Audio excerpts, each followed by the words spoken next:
Everybody, this is episode 4 of our season 2 on men's wellness, and today we have Robert here, and we're at Black's Distillery. So, how are you, Robert? I'm doing okay, Still here? Still here. Still here, yes. Yes, I think I found you last year. You were doing the hand sanitizer, no? Yes. Oh, yes, yep. Are you Yeah, still? when the first wave came through the city, we started making hand sanitizer because you couldn't find any in the city. It was, the amount they had in stock sold out very quickly, and so we thought we would make some and give it away. So we gave away about 4,400 bottles and some 4-liter jugs. Right. So, but I'm not doing that anymore. Not anymore. No. You were saying you're giving tastings. Is this at the LTOs? Yeah, so since the COVID started, all the tastings have stopped. So that's been stopped for over a year now, where you can't come in and do any tastings. And in the LCBO, partly what we do is tastings in the stores that we're in as well, which gives you brand awareness, and people get to taste your product, and gives you some return customers. So we haven't been able to do that either for over a year or so. So that's, you know, it's kind of affected the business that way a little bit. Of So. course. Mhm. But you might get a patio here at the front, or? Yes, so Yeah. I have approval for a patio down the side over there, so I'm thinking about putting one in there for, doing some cocktails and stuff outside, so. Well, that would be nice. Yeah. Definitely come here for a few cocktails. Yeah, Yeah, Yeah. I was here, I think, with a friend, and we had a bee sting, and it was excellent. Just before COVID, when we were starting to talk about COVID, Mhm. we did the first Friday, came for a drink here, and then went Yeah. to the art crawl. yeah, that was a very good, that's a good cocktail, the bee sting with the ginger and the honey. It's a tasty one, Perfect lots for of the people liked throat. it. Yeah. That's why I haven't gotten COVID yet. Where were you working? Table games at the casino. Oh, yeah. Yeah. Well, I'm looking for some servers, so All right, okay. if I get the patio going across there, I'm gonna need people in to help me, so, yeah, it's been hard on people, I know, with, juggling the kids, if you have a young Yes. family in and out of school. Yes, I'm a single mom. You don't have babysitters, you have babysitters. Yeah. You don't have school, it was back and forth so much this year, difficult for the parents and Very. everyone to try and manage that, so. Yeah, for sure. To open, because you're new-ish. It's been what? Yeah, 5 so I'm years? about 4 years old. Yeah, so I'm Scottish descent, and I've been to Scotland several times, and I like well-made, interesting spirits and food, I guess. It's kind of, for me, it's They go hand in hand. spirits are like an addition to food to me. It's not, it's the same as wine and these things. So I guess I was in Scotland in 2010, and I was on Islay where they make those smoky peaty scotches, and they stop the malting process with the peat fires, and they harvest the peat from the ground there. The peat fields grow, and it takes a long time for them to grow, so they're very meticulous how much they take and where they take it from. But that peat flavor gets infused right into the grain, and you taste it, and there's so many wonderful flavors in there, and for me, it's like, wow, you just can't get any closer to Mother Earth than that. This is really fantastic. I gotta do this. So Yeah. do you grow your own? I always thought about the red fife wheat grain that was developed here in Peterborough County in 1840. That placard up there talks about David Fife, who was a Scottish immigrant that came here in 1820, and he developed he got some grain from Poland and Scotland, his friends sent it here, but a hybrid grain occurred here on his plot of land, and he realized that this was a special grain. I don't know if cross-pollinated or what happened, but so he kept sowing that grain. As it turned out, it was the red fife wheat, which was a very hardy grain, that the very first rust-resistant grain that grew well here in North America, and it was developed right here in Peterborough County in 1842. So that grain went out and populated all the western prairies and United States. It started the whole grain industry. Of course, they've since modified from there, but I'm using that old strain to create my vodka with. Oh, that's awesome. It has an interesting history and a very, very unique flavor and taste profile. And so I use that for the vodka and also produce my gin with that, my gold medal gin. So the gin's made from vodka, basically. Oh, Yeah, all gin, always? yeah. Oh, really? I had no Look idea. at Learn So you something new make every day. vodka, gin, and scotch? I made a barley, yes, I made a barley, so scotch is made from barley grain. Yeah. So I had made some of that and it's sold out right at the moment. Oh, good. I'll have to get Great. some more in the barrels again, but, I do a 100% rye whiskey. Oh, And Okay. all the grains are grown locally from this area.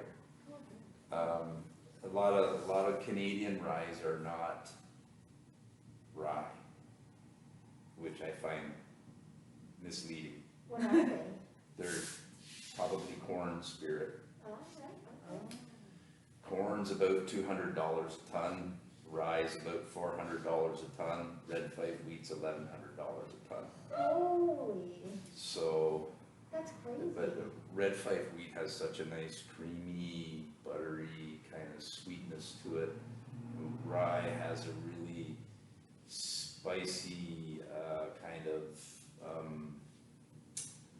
multi-layered flavor profile to it, where corn is just harsh, in my opinion. I think it's, Okay. so That what- makes sense why I don't like some rice. yeah, well, what they do is they distill it separately and then blend it, so they dilute the rye spirit. So you might only be getting 15% rye in a bottle of rye, and the rest of it's corn. And they're allowed to market it as rye. Yeah, That's crazy. yeah.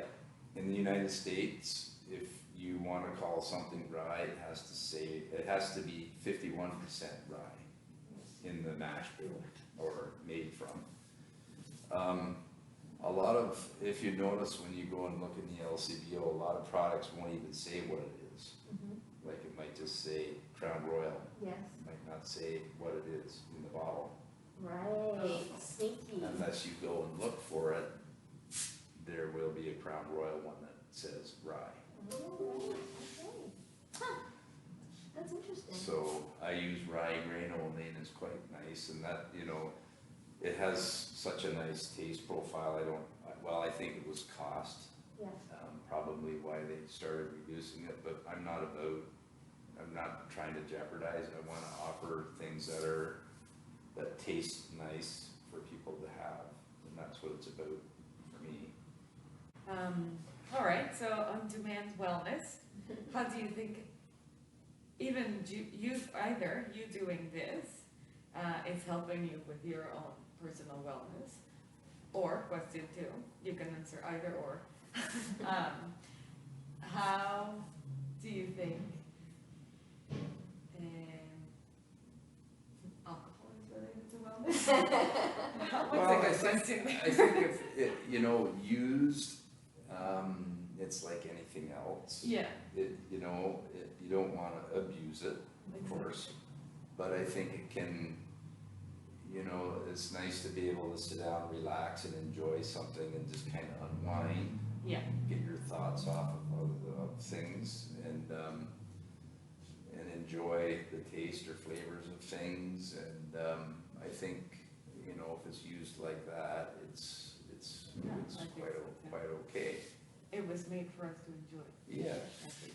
Yeah, if you binge on it, then that's not okay. Like everything. Yes, like anything else. Even Netflix. Netflix We're all and potato binging chips. Netflix, so. Potato I'm chips. guilty of that for sure. Or Doritos. Oh, I'm letting all my secrets out. Doritos are good. Which one? Yeah. I am a Oh, gin me too. drinker. I'm a gin drinker. It's funny.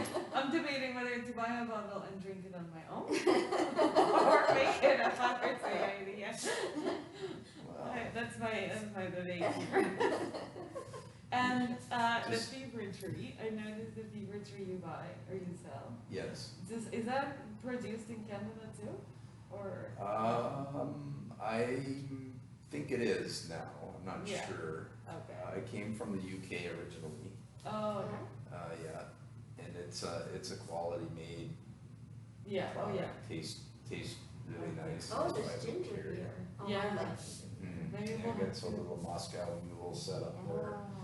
And I really like the Mediterranean tonic that they make with our gin, so it's quite nice. It has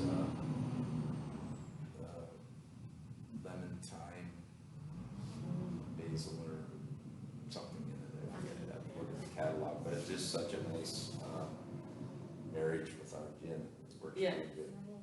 I think I've heard about the fever tree here first, and since it's perfect, it's so perfect for gin. Yeah, they have a cucumber one now, and I heard they have a grapefruit one. Mm. So I'm gonna Oh, that ask would be about tasty. that. That would be It's kinda delicious. nice, summer Oh. one. I like to put, if you want cucumber, I just put a slice in there. Yes, I And do then as put well. the plain Indian Muddle tonic, it it's up a quite little nice bit. too. Yeah. Yeah, just the plain one, it's good, it's not, and there's a lot less sugar in these ones, so they're not super Right. sweet, which is nice, you can Yes, taste I it don't in like a sweet drink like that. this, yeah.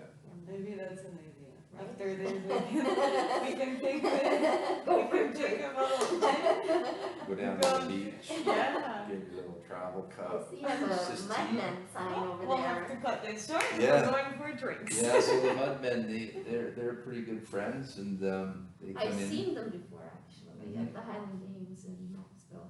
Yeah, they come in here when they were playing in town, they would come in here and hang out and have a few cocktails. And so I've used one of their songs, if you look at my website, there's a little commercial that we made, and we used one of their songs. Oh, that's cool. And there's a bunch of stuff at the bottom of the website, if you go down to the bottom, when the COVID first started, the musicians had nowhere to go play, and I love music. Yes, Goes hand in hand with alcohol, I would say. yes, I Music. think so too. Yeah, art, I suppose, Yeah. or different things, but, so I asked around and I got local musicians to do little, jingles for different ones of for each one of the spirits. So I had Jimmy Bowskill from the Sheepdogs, Oh, yes. who did the one for the Miller's Toll Rye, it's pretty cool. Yeah. And Carrie Chestnut, she's a jazz saxophone player. She did the real jazzy one for the gin, Oh, pretty that's neat. snazzy one. That's amazing. So they're all on the bottom of the website, they're kind of fun to Oh, that's watch. so cool, I like that. Mhm. Yeah, that's good to look. And of course, the Mudmen are on there for the little commercial that we did. And that played at the Peterborough Memorial Center for the Crowley boxing fight. Oh, right, okay. So those gloves up there from his match that he had. Oh, that's so cool. Let's bring the computer so people can see. Yeah, he's doing really well, really well. Yeah, First of keep all, seeing them all over, all the Yeah. delicious things you can purchase. Right. And, where is that? So we Mudman. were able to have a little booth there during the And boxing match. those are the and, boxing matches. Oh, that- The rye history. Ah, yes. Delicious. And there's your whiskey. Sorry, I'll just bring this computer over here. Instead of taking a picture like a normal person, we'll give them a tour. A shaky tour of all the delicious drinks you Now, what can would get. that porter tonic be used for? Porter tonic is made out in Alberta, and it's a concentrate. Ooh, So cute you can either biscuits. make like a martini style drink with it, or you can make like a gin and tonic. And you can put soda water in it if you don't have a soda stream. Yep. Or if you had a soda stream, you can do it that way. And the nice thing about concentrated tonic like that, you can Decide. play with the ratio to see how strong you want it to taste. So, Does it have alcohol? no, No, it's No. just an add-on. yeah, it's just a tonic, That's so, delicious. yeah, That's neat. so. Oh, let's look at what we buy. Let's do that. Let's buy, Right? let's buy some gin Yeah. and make it, So make some I'm out of a couple of flavors, I should order some more, but you know, they've got hibiscus and sumac and pink peppercorn, and there was a grapefruit one, and Hibiscus, yummy. hibiscus, yeah, so it's easy to make your own hibiscus syrup too, Really? yeah. Yeah, with hibiscus. You just buy the tea leaves Alright. and steep it, and then add the sugar, Huh. half water, half sugar. Yeah. Something I never would even think of I making. did some for St. Patty's Day with the green tea and I forget the name of the other one there. Yeah. but That was fun. That's pretty cool. And chocolate cherry martini with the cherry whiskey liqueur. Oh. That sounds yummy. It was good. Open soon, please. Yeah, it's tasty. It's a nice little cocktail, and that's Niagara tart cherries. It's not the maraschino, so it's not, Oh. you know, the cherries you buy to eat. It's Yes. those dark, sweet Oh, tart ones yeah. are, it's a nice, That's it's awesome. like a cherry. That, is that brandy. a tonic? Or No, it's a cherry whiskey It's a liqueur. cherry cherry whiskey. Mhm. So it's like a cherry brandy, actually. Alright. Huh. It's tasty, Yeah, yeah. sounds good. So, We have difficult choices. What to drink. yeah, so, All right, well, thank you for meeting Yes, us. thank no you. problem. For So this. much. Thanks for Appreciate coming your in. time. And we'll be putting it up in a couple of weeks. No, this weekend is, I'll just, so you're. thank you for watching. Here is Robert. Say goodbye. And Aaron. Bye. And we're at Black Distillery. Come visit, come get your drinks. And after Father's Day gift, it's a good idea.